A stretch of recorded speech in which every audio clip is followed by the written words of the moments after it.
Quiero llevarles a la Biblia, al Evangelio según San Juan, el capítulo 20. El capítulo 20 del Evangelio según San Juan. Quiero compartir con ustedes un tema que he titulado 8 días después. 8 días después.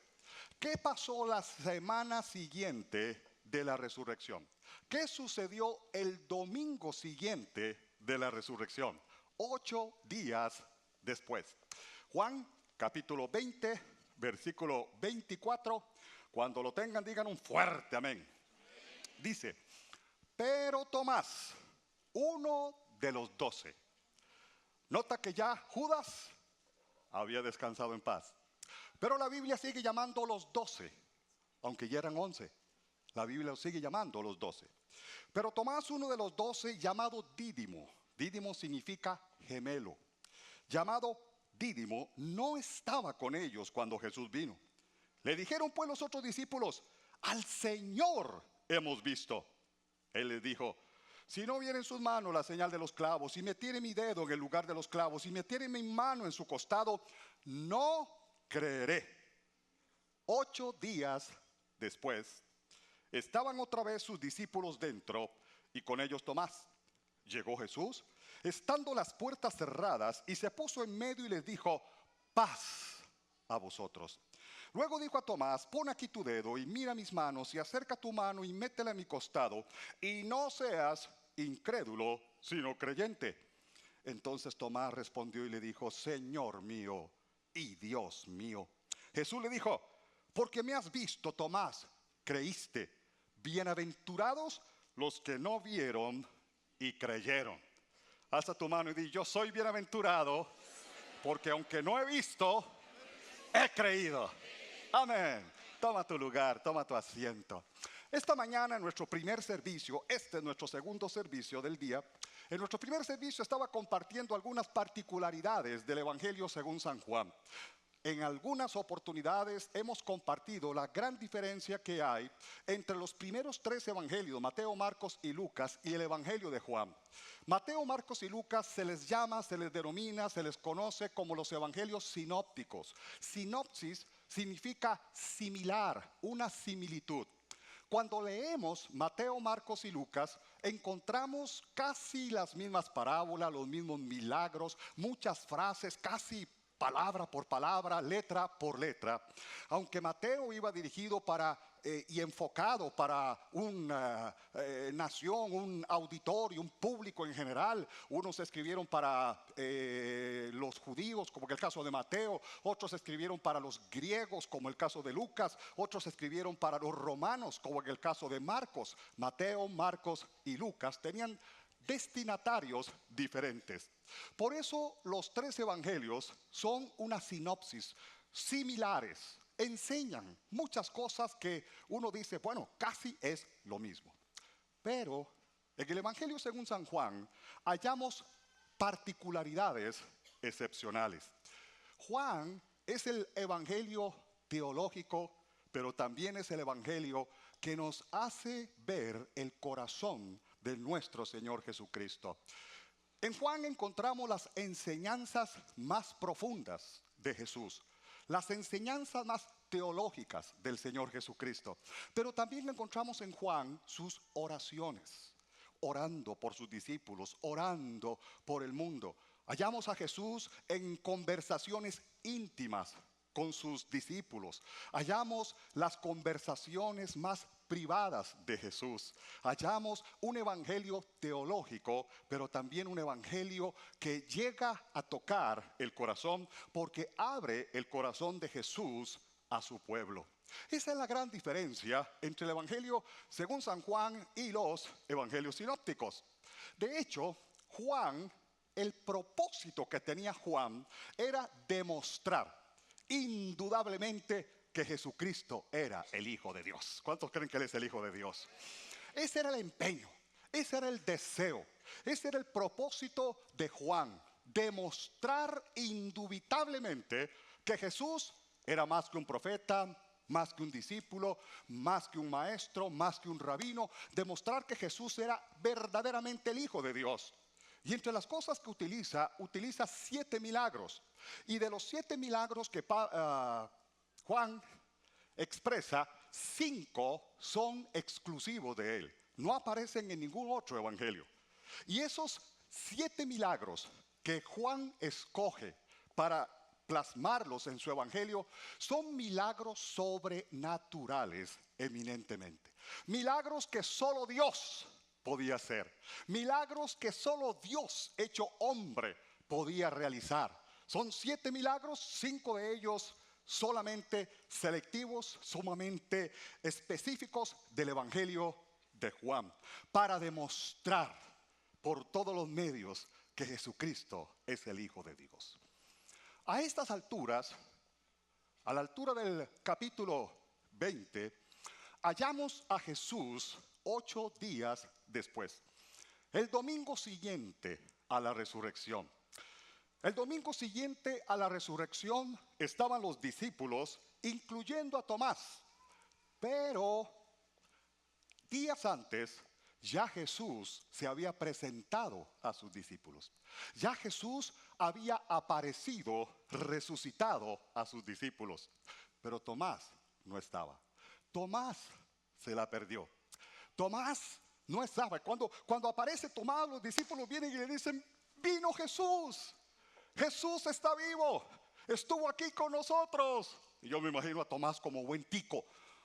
Charitica, me lo perdí. No puede ser. ¿Cómo es posible? ¿Por qué? ¿Sabes, iglesia? Algunas lecciones aprendió Tomás por esta situación, por no haber estado cuando debía de estar, donde debía estar. En primer lugar, Tomás aprendió que hay momentos que no se pueden perder. Momentos imperdibles, momentos irrepetibles. Este servicio donde tú estás es irrepetible. El servicio que sigue a las 5 de la tarde será irrepetible. El servicio del martes anterior fue irrepetible. El servicio del próximo martes será irrepetible. ¿Sabes por qué?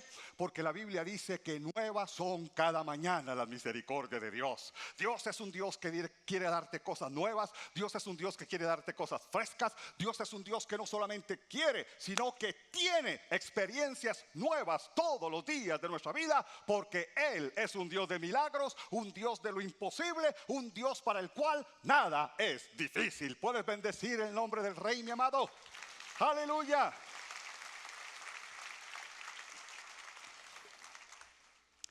Yo quiero decirte, mi amado, acostúmbrate, disciplínate a no perderte ninguna oportunidad.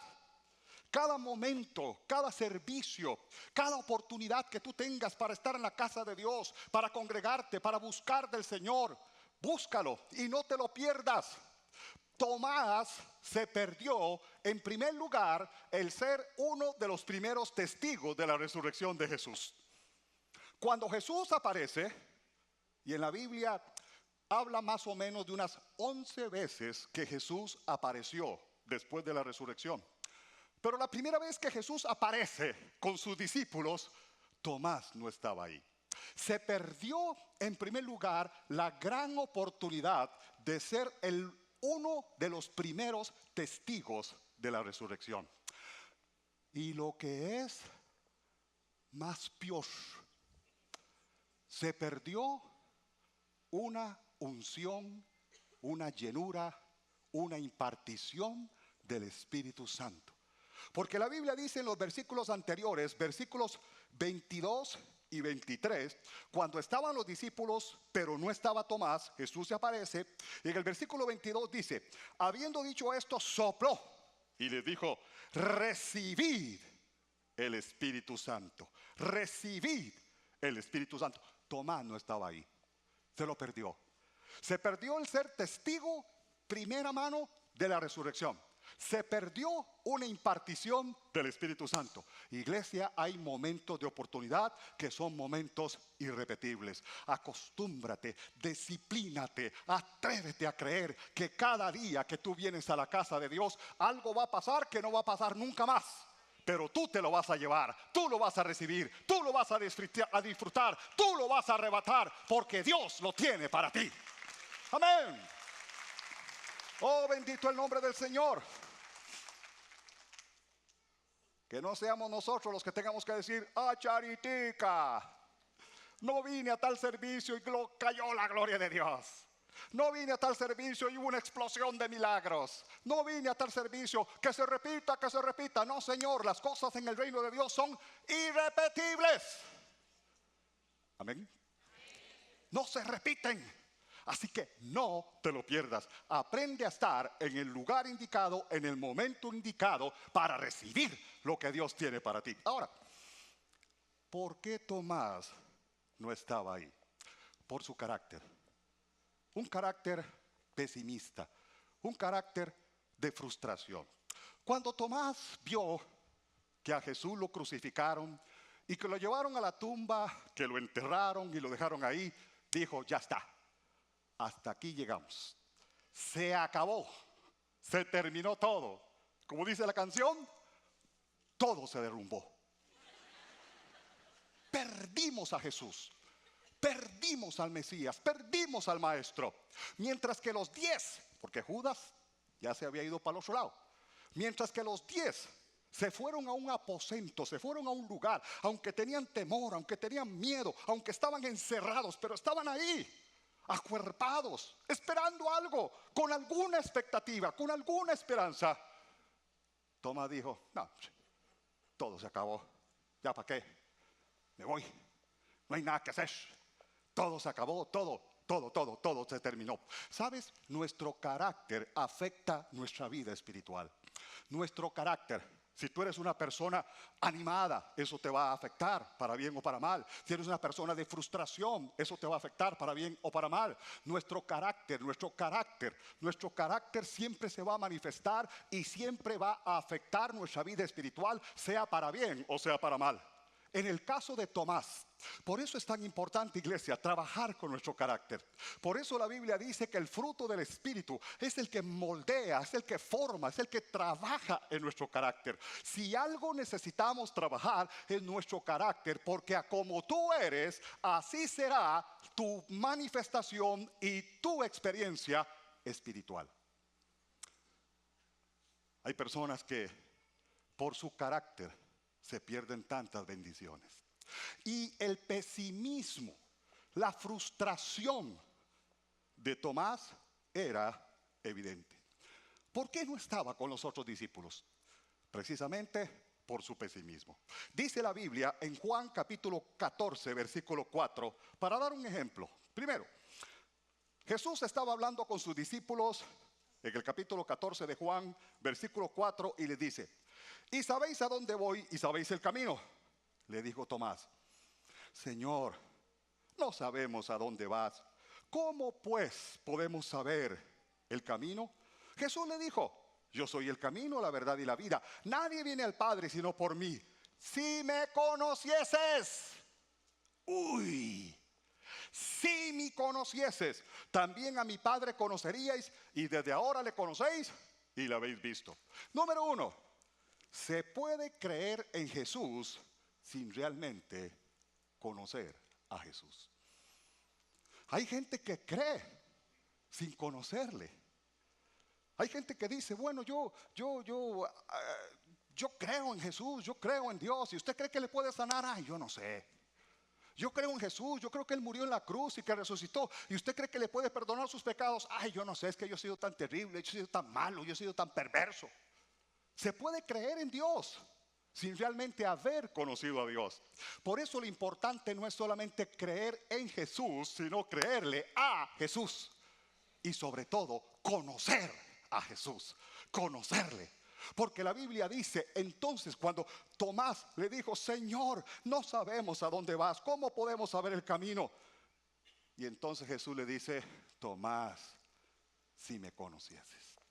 La gran pregunta, mi amado, es: ¿conoces tú a Jesús además de creer? Además de creer en Jesús, porque te llamas cristiano, eres cristiano. Todo el mundo a su manera cree en Dios. Hasta los ateos dicen: gracias a Dios que yo no creo en Dios. A su manera, todo el mundo tiene algo de fe, todo el mundo tiene alguna semilla ahí de creer. Pero no basta creer, no basta creer, no basta con que tú creas en Dios, no basta con que tú creas en Jesús, no basta con que tú creas en lo que sucedió en la Semana Santa, no basta con lo que tú crees que sucedió el día de resurrección, no basta solamente con creer en Jesús, tienes que creerle a Jesús y sobre todo tienes que conocer a Jesús. Él es el Hijo de Dios, Él es el Cristo, Él es el ungido, Él es el Señor, Él es el Salvador, Él es el sanador, Él es el que tiene vida y vida en abundancia. Dale más fuerte ese aplauso al Rey, por favor.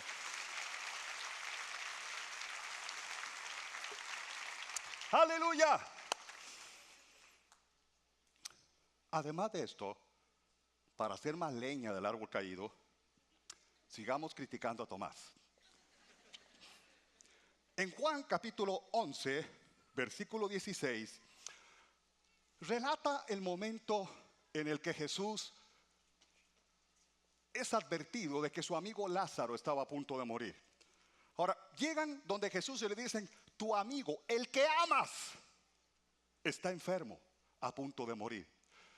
Y Jesús dijo: bueno, ya voy. Y se esperó 3 días. ¿Qué clase de amigo, eh? ¿Para que se muriera? Sí. Le dijeron: Señor, el que amas está enfermo. Ah, ¿de verdad? Por ahí llego, por ahí llego. 3 días. Oye, a los 3 días el hombre había pateado el balde, se había muerto. Pero anteriormente, en la primera visita de Jesús a Betania, lo habían tratado de matar. Le pegaron un susto a los discípulos. A Jesús casi lo apedrean, a Jesús casi lo matan. Y ahora Jesús les dice: volvamos a Betania, porque allí está mi amigo Lázaro y necesito orar por él. Ya Jesús sabía obviamente que iba a resucitarle de entre los muertos. Pero mira la respuesta de Tomás, capítulo 11, cuando Jesús le dice: volvamos a Betania. Tomás le dice en el versículo 16: dijo entonces Tomás, llamado Dídimo, a sus condiscípulos: vamos también nosotros para que muramos con él. ¿Notan el carácter del hombre? Vamos también nosotros para que muramos con él. Ahora, eso me habla de amor. Eso me habla de amor.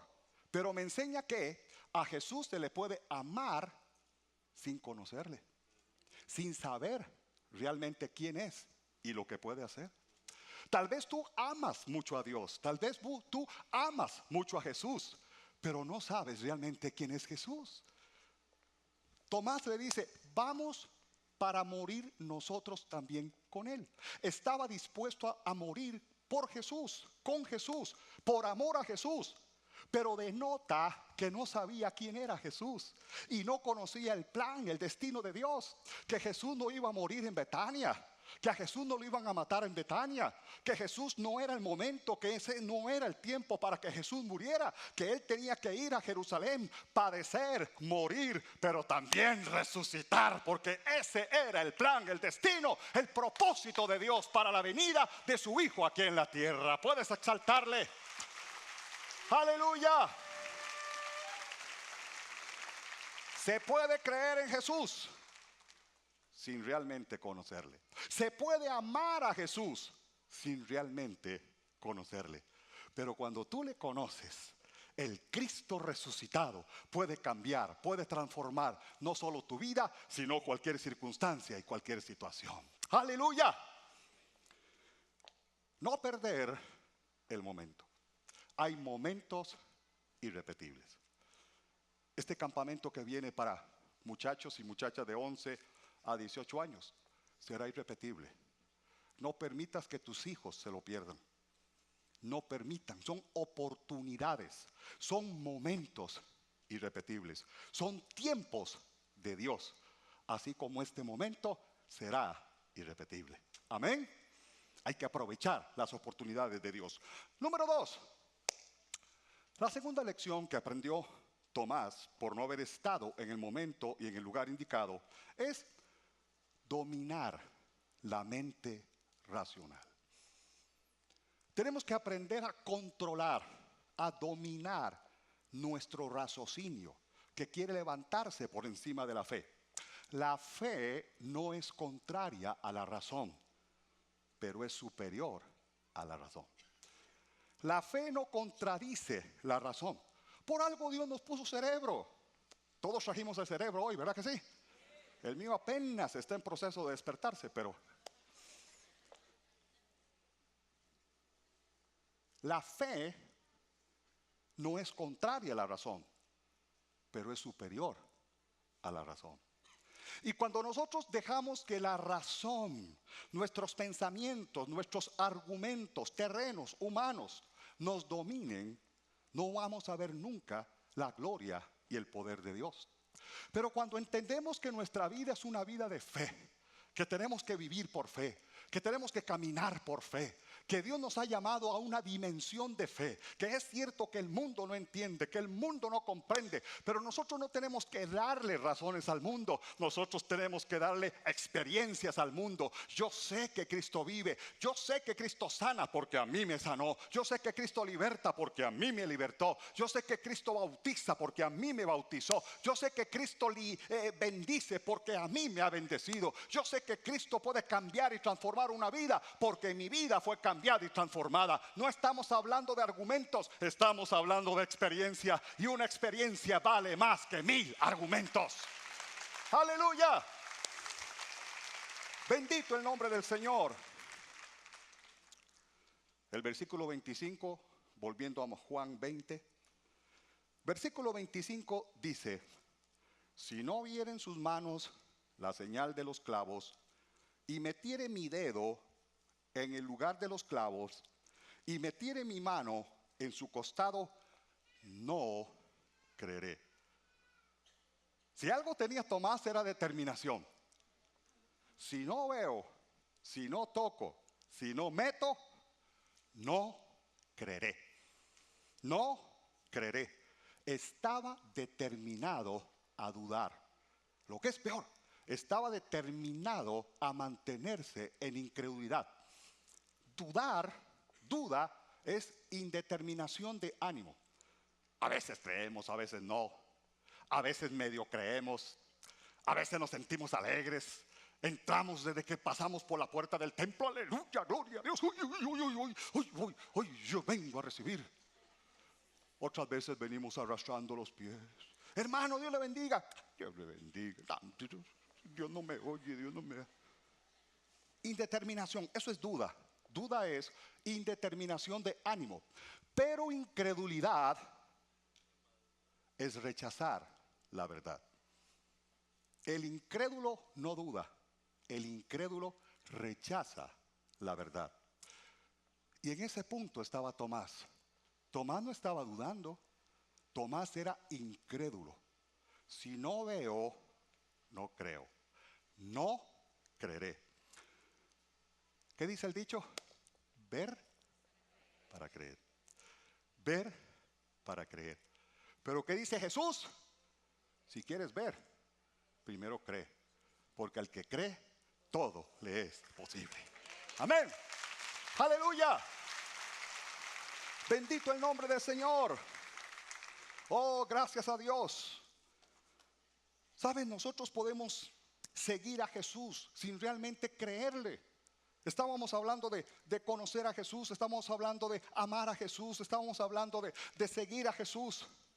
De los 12 discípulos de la iglesia de Jesús, que estaba formada por 12 miembros, 4 eran una calamidad. La tercera parte de la iglesia de Jesús no servía para nada. Sí. Tomás, un incrédulo. Felipe, ahí mismo en Juan capítulo 11, cuando Tomás le dice a Jesús: Señor, no sabemos a dónde vas, ¿cómo podemos saber el camino? Y Jesús le dice: yo soy el camino, la verdad y la vida. Y le dice Jesús: si me conocieses. Cuando Felipe escuchó eso, dijo: esta es mi oportunidad de rajar. Esta es mi oportunidad de quedar bien. Y levanta la mano: Señor, Sí, Felipe, muéstranos al Padre y nos basta. Y le dice Jesús: Felipe, el que me ha visto a mí, ha visto al Padre. Yo no soy otro que Dios hecho hombre. Dios con nosotros, Emmanuel. Amén. Aleluya.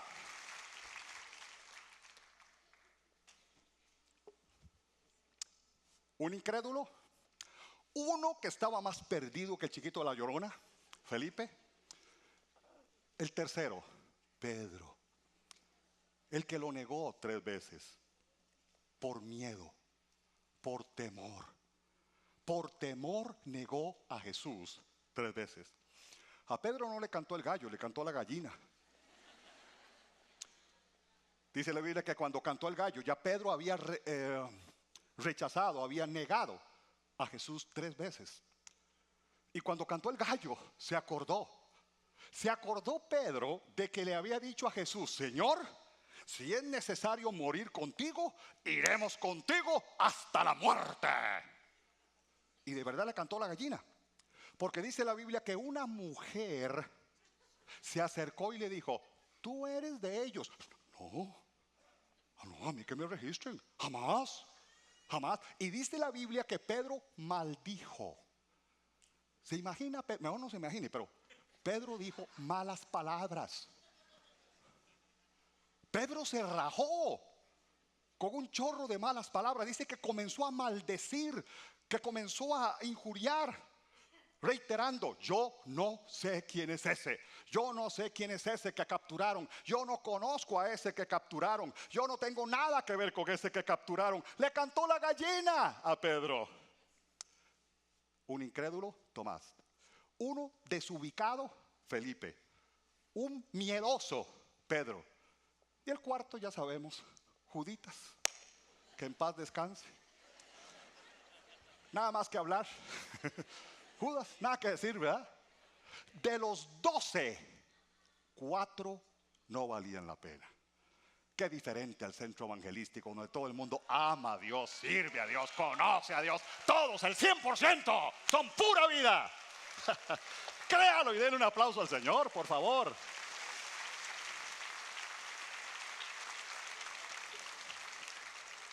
Aleluya.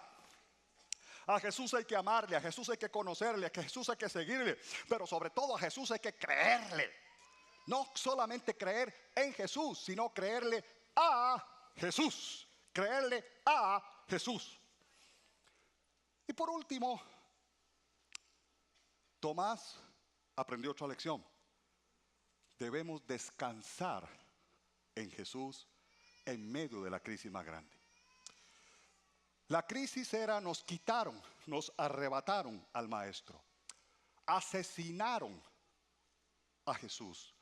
Nuestra esperanza cayó, pero se olvidó que Jesús estaba por encima de cualquier circunstancia, de cualquier situación. La tercera lección que él olvidó era que nunca debemos dejar de descansar en sus promesas. Primero, la promesa de su presencia. En el versículo 26 dice: 8 días después estaban otra vez sus discípulos dentro, y con ellos Tomás. Llegó Jesús estando las puertas cerradas, se puso en medio y les dijo: paz a vosotros. Pero dice que se puso ¿dónde? En medio. Se puso en medio. Ese es el lugar de Jesús con su iglesia. La Biblia dice que donde hay 2 o 3 que se reúnen en su nombre, en medio de ellos está Jesucristo. Aquí está Jesús. Contigo está Jesús. Nunca dejará de estar contigo. Esa es su promesa. En medio de la crisis más grande, en medio de la adversidad más espantosa.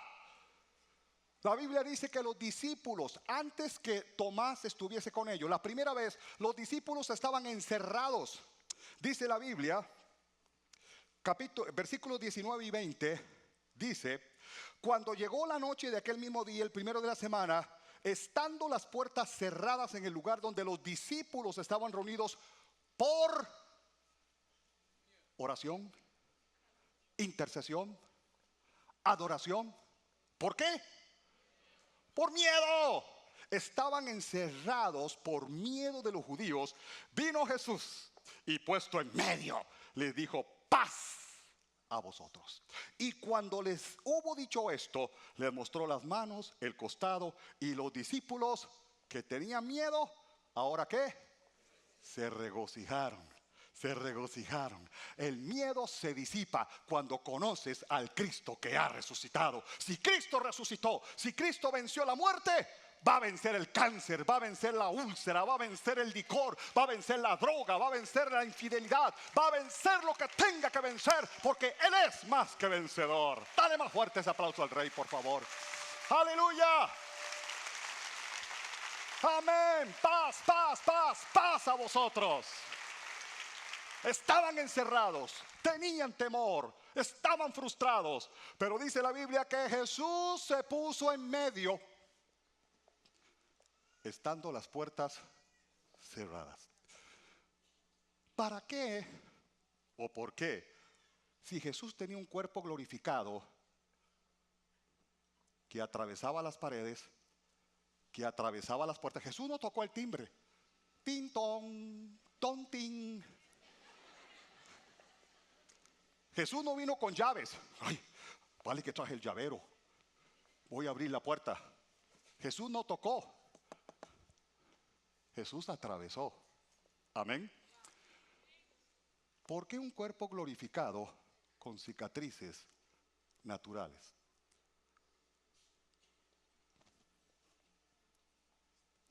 Simplemente como una evidencia de que sí, Él había llevado el pecado, el dolor, la enfermedad, que Él había dicho cuando lo dijo: consumado es. En verdad, Él consumó. Él hizo lo que tenía que hacer. Y ahora, solamente como una evidencia, ya Él no tenía heridas, eran cicatrices de una batalla que había ganado en la cruz y en la resurrección. Él es el gran vencedor. Amén. Bendito el nombre del Señor. Su paz siempre será efectiva y siempre nos va a bendecir. Jesús nos enseña a través de la experiencia de Tomás. Hay un momento irrepetible. No se puede perder ese momento. Tenemos que dominar nuestra mente racional. Si quieres ver, primero cree. Al que cree, todo le es posible. Y descansar en sus promesas. En medio de la crisis más grande, Jesús viene y te dice: en medio tuyo, paz a vosotros. Hoy hay una unción de paz para ti en medio de la tormenta. Le das el mejor aplauso al Rey de Reyes y Señor de Señores. Aleluya. Gracias a Dios. Quiero invitarles, por favor, tomen un momento para inclinar su rostro, darle gracias a Dios con sus ojos cerrados, adorando a Jesús. Y mientras todos estamos orando rápidamente, yo quisiera hacer una invitación para aquellas personas que me dicen: pastor, yo creo en Dios y yo he creído en Jesús, pero yo siento que no he conocido a Jesús en la forma en que la Biblia lo dice que uno puede conocerle, como amigo, como Señor, como sanador, como buen pastor, como libertador. Si nunca lo has hecho y por primera vez hoy no quieres perder la oportunidad, no quieres ser un Tomasito que pierde oportunidades, hoy quieres aprovechar la oportunidad de recibir el perdón, de recibir la vida eterna.